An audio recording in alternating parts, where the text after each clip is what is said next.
மாண்புமிகு தமிழக முதல்வர் திரு ஜோசப் விஜய் அவர்களுக்கு வணக்கம். தமிழகத்துல நீங்க ஆட்சிக்கு வந்த பிறகு ஊடகங்கள்ல பெரிய சாதனையா சொல்லப்படுவதெல்லாம் நீங்கள் உட்கார்ந்து இருக்கிற இருக்கையில் இருக்கிற வெள்ளை துணியை எடுத்துட்டீங்க, அது பெரிய சாதனை. அதே மாதிரி நீங்க கருப்பு கோட் ஷூட் போட்டீங்க, அது ஒரு பெரிய சாதனை. அதே போன்று மத்திய அரசு பெட்ரோல் டீசல் விலையை குறைக்கணும்னு நீங்க ஒரு கடிதம் எழுதிட்டீங்க, அது ஒரு பெரிய சாதனை. இதெல்லாம் சாதனையா சொல்லிக் கொண்டிருக்கிறார்கள். ஆனால் உண்மையாலுமே வேதனைக்குரிய விஷயமா பார்க்கிறேன். கடந்த காலத்தில் திமுக செய்த பிம்ப அரசியல், ஊடக அரசியலை தான் நீங்களும் பயன்படுத்துகிறீர்கள். நேர்மையான அரசியல் என்றால் என்ன? இன்றைக்கு நாடு பொருளாதார வளர்ச்சி பெற்றுக் கொண்டிருக்கக்கூடிய சூழலில் உலக நாடுகள் எல்லாம் வீழ்ச்சி பெற்றுக் கொண்டிருக்கிறது. பெட்ரோல் டீசல் விலை என்பது ஒரு பக்கத்துல உயர்ந்து கொண்டே போகிறது, கச்சா எண்ணெயினுடைய விலையேற்றம். இன்னொரு பக்கத்துல தங்கத்தை அதிகமாக நாம் வாங்கும் பொழுது அந்நிய செலவாய் என்பது கூடிக்கொண்டே போகிறது. அதனால நம்முடைய பணத்தின் வீழ்ச்சி என்பது மெல்ல மெல்ல ஆரம்பித்துக் கொண்டிருக்கிறது. இதையெல்லாம் கட்டுப்படுத்தணும் அப்படின்னா தங்கம் அவசியம் தான். தங்கத்தை விட நம்முடைய நாட்டில் வேறு சில விஷயங்கள்ல பொருளாதாரத்தை நாம் முடக்க வேண்டும், அல்லது வேறு சில விஷயங்கள்ல நாம் முதலீடு செய்ய வேண்டும் என்று பாரத பிரதமர் திரு நரேந்திர மோடி அவர்கள் சொல்கிறார். அது மட்டுமல்ல, பெட்ரோல் டீசல்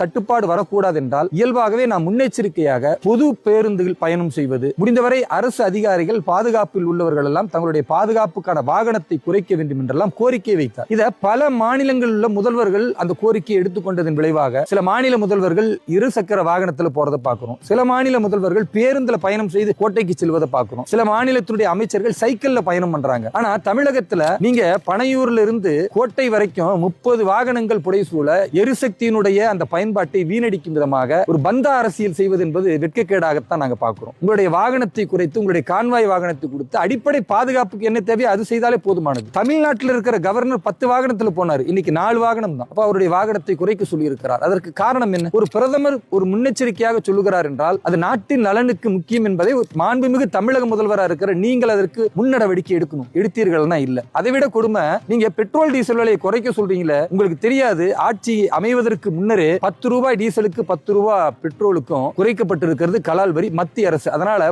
பல லட்சம் இழப்பீடு இருந்தாலும் கூட பாரதத்தினுடைய மக்கள் பரிதவிக்க கூடாது என்பதற்காக திரு நரேந்திர மோடி அவர்கள் எடுத்த நல்ல முடிவு. அந்த முடிவில் ஒரு சின்ன முடிவாவது நீங்க எடுக்கிறீங்களா? பெட்ரோல் டீசல் விலையை குறைப்பதற்கு தமிழக அரசின் சார்பாக கலால் வரியில ஒரு 5 ரூபாய் குறைச்சா என்ன கிட்டு போயிருப்போது? நீங்கள் 2500 ரூபாய் தரன்னு சொல்லி இன்னும் தராத ஒரு சூழல்ல, மாணவர்களுக்கு 4000 தரன்னு சொல்லி இன்னும் தராத சூழல்ல, குறைந்தபட்சம் கலால் வரியில் 5 ரூபாய் பெட்ரோல் டீசலுக்கு குறைத்தீர்கள் என்றால் சாதாரண மக்கள் பயன்பெறுவார்கள். என்னுடைய அன்பான கோரிக்கை, உங்களுடைய கான்வாய்களை குறைத்து எரிசக்தியினுடைய பயன்பாட்டை நீங்கள் மட்டும் குறைக்காமல் நீங்கள் பேசினால் இன்றைக்கு ஊடகங்கள் அதை செய்தியாக ஆக்குகிறது. அதனால் பொதுமக்களும் பொது பயணத்தை மேற்கொள்ள வேண்டும். அவசியமற்ற தேவையற்ற விஷயங்களை பயன்படுத்துவதை தவிர்க்க வேண்டும் என்பதை நீங்கள் மக்களிடத்திலும் கோரிக்கை வைக்க வேண்டும். பாரத பிரதமர் சொன்ன ஒரு அற்புதமான விஷயத்தை நீங்களும் பின்பற்றி மக்களுக்கும் சொல்ல வேண்டும் என்று கோரிக்கை வைக்கின்றேன்.